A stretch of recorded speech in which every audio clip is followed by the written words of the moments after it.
bu ñu taxawee ci li nga xamante ni maintenant moo di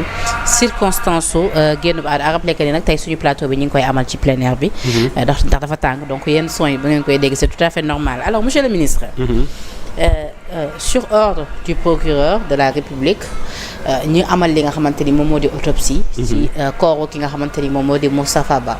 à rappeler que ni nag d'après yenn information yu ñu véhiculé médecin légiste bi nekk ca Paris dafa wax ni déclaré ni loolu ab mort naturelle la. mais lu ñu jaaxal moo di ci autopsie bi ñu def fii ci réew Sénégal nee nañu mort bi du naturel. ce qui veut dire que c'était prémédité. donc qui en voulait réellement tey jii ci bakkanu ki nga xamante ne en tout cas moom moo di Moustapha Ba génnum àdduna Moustapha Ba kan lay profiter en réalité. mais je pense que décès Moustapha Ba ça ne doit profiter à personne parce que Moustapha Ba est un héros national gis nañ lim liggéey pendant 30 ans lim defal Sénégal donc génn àddunaam c'est une perte pour le Sénégal. parce qu'on ne comprend pas ce qui se passe actuellement. waaw mais mooy la différence. xaw ma ndax yéen a ngi mesurer gravité bi. non il y a deux lectures mais à la limite ça permet aussi pour les Sénégalais de faire la différence entre ñun ak ñoom. xam nga bi procureur décidé ni bon affaire yi am na yu leerul il va faire une enquête des trucs comme ça def autopsie est-ce que dégg nga quelqu'un de l'ancien régime nous qui sommes les républicains ni qui avons le sens de l'État est-ce que dégg nga kenn ci ñun mu ŋàññ procureur wala mu saaga ko wala mu xas ko dégg ko dégg même bi ñu nekkee au pouvoir quand nous étions aux affaires on a toujours respecté. mais mënu leen ko woon def sax façon parce que même bu ngeen ko defee loolu c'est non ñoom dañ ko doon def et c'est pourquoi il faut que au-delà de la suspicion il faut que les Sénégalais fassent la différence entre nous les républicains et les barbares entre l'État et les amateurs entre le sens de l'État et les amateurs bu procureur décider ça veut dire que c'est une décision du procureur on peut ne pas être d'accord mais on respecte la décision du procureur nous c'est notre constante quand nous étions aux affaires quand dans les guérillas de Ousmane Sonko entre Sonko Mambay Sonko Adji Sarr il a fait une guérilla de plusieurs années donc pendant ces années-là chaque fois que les décisions de justice ne nous étaient pas favorables qu'est-ce qu'on faisait on faisait des requêtes et des recours on n'était pas d'accord on faisait un recours à la cour d'appel on faisait un recours à la cour suprême mais mosoo ñu dégg kenn ci ñun mu ŋàññi magistrat wala mu saaga ko wala mu xas ko wala mu wax lu ñaaw ci ñoom par contre ñoom chaque fois qu'une décision de justice ne leur pas été favorable lu ñu doon wax dégg nañ fii ku wax oui les magistrats sont des clochards tey jii moom mooy président de la République. qu'est-ce qui s'est passé en réalité wala jàkkaarloo ko magistrat constitutionnel de la magistrature avec Moustapha Ba parce que à rappeler que ni mu ngi génn àdduna ci jamono ji nga xamante ni voilà ñi ngi koy wax sànq jamono bi nga xamante ni yenn accusations yi ñu ngi doon plané ci kaw li nga xamante ni moom moo di ndoddam jugee ci ki nga xamante ni moom moo di le premier ministre Ousmane Sonko ci ay falsification de chiffres. jugee ci kan. ci le premier ministre Ousmane Sonko. le premier bluffeur. non kooku xam nga kooku li ñuy wax kooku li ñuy wax yàgg naa ko wax kooku ay waxam jarul dóor sa doom moom ay waxam jarul dóor sa doom wax na fii ni way bato yaa ngi ñëw guddi di manque pétrole bi ba léegi indiwul preuve nee na fi gis na ci benn compte 1000 milliards mosul gis na ci benn compte 1000 milliards mosul indi preuve waa ji li ma sa wax yëpp mosu fi indi benn preuve parce que li ñu jaaxal mooy dañ daan gis fii ci réew mi lu ci bëri ci ay analyse sax bitim réew lañ koy defee. moom Ousmane Sonko sax bi ñu waxee ni dañ ko bëggoon faat. gis nañ ni yére yu mu soloon. mais waxoon na moom dafa an analyse yi mu fi waxoon. xam nga loolu bi mu fi instant yooyu amee. il avait dit que dafa yónnee ay analyse toxicologique à Paris là. mais ana résultat yi ba léegi nga xamante ni son avocat Clédor moom moo ko c'est-à-dire ce qu'on ne comprend pas maintenant mooy kon dans ce cas là naka la nit mën a faatoo ca Paris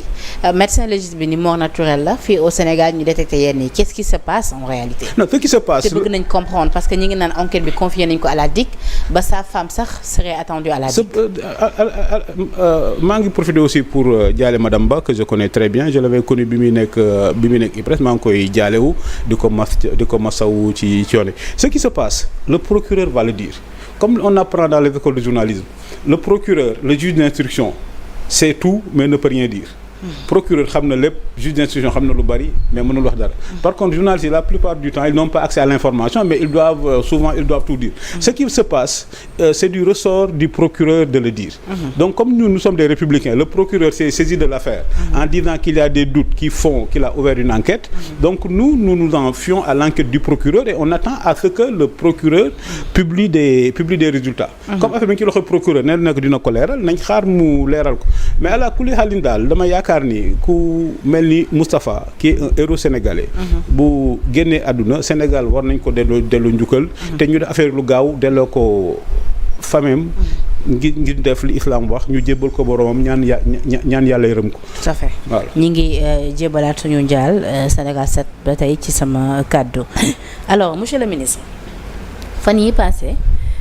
dafa am ab poste bu nga xamante ni journaux polémique boo def ci li nga xamante ni ñeeloon na célébration de la journée des forces armées. waaw xam nga bi ñuy célébrer boobu les journées le général Birame Diop ministre des forces armées. dafa offrir ay conseils gratuits aux familles dans toutes les zones militaires. mu ngir mu nekk des moments de communion avec les populations. yow nag dafa mel ni apparemment lu ni mel neexul woon ba nga def ci poste bi ma liiral la ko nga commenté ko. nga ni le cannibalisme du populisme ronge le cœur de l'État. Général, on vous attend sur la guerre de l'Est avec les djihadistes à nos frontières. Pas dans l'organisation de concerts, transporter des copies ou des semences, dévie l'armée de sa mission, se préparer à la guerre.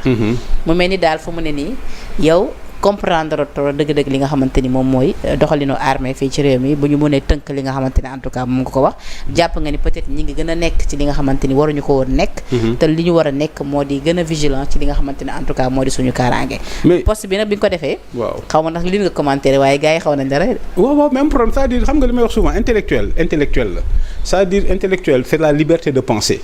mënoo nekk intellectuel ba pare wuy wax lii kële wax na lii et puis c'est toujours comme dit Beaumarchais sans liberté de critique il y a point d'éloge flatteur am nañu d'accord c'est ça le rôle d'un intellectuel et c'est pourquoi bu ma gisee certains collègues de l'université qui n'osent pas prendre la parole parce qu'ils disent oui quand tu prends la parole gars yi dañ lay saaga donc je préfère me taire et c'est de la à la limite c'est de la lâcheté intellectuelle parce que souvent ñi koy wax